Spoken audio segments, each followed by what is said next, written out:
खलीफे अव्वल के ज़माने में अगर फदा गस्ब किया गया तो फिर अमीरुल मोमिनीन की जब हुकूमत अब देखें हम फिर ये वापस क्यों ना? कुरान देखो, फिर अली की शान देखो। शेर शमशीर जन शाह खैबर शिकन परतवे दस्ते कुदरत पे लाकुशला।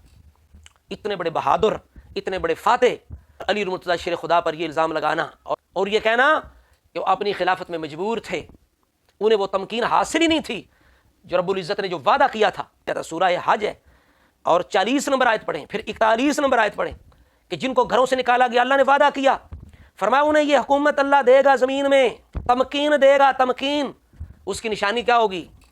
अल्लज़ीना इम्मक्कन्नाहुम फिल अर्द अक़ामुस्सलाता व आतवुज़्ज़काता व अमरू बिल मारूफ़ व नहू अनिल मुनकर।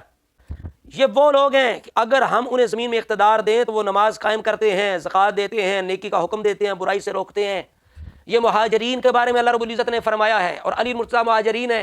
अबू बकर सिद्दीक़ की खिलाफत में देखें किस तरह हक़ कायम हुआ, किस तरह इन बातों पे अल्लाह ने जो निशानी उस खिलाफत हुकूमत की बताई, तमकीन दीन की किस तरह अमल हुआ, फतूहात जारी रहीं, नमाज कायम हुई, ज़कात का सिलसिला कायम हुआ, अमर बिल मारूफ़ किया गया और नही अनिल मुनकर की गई।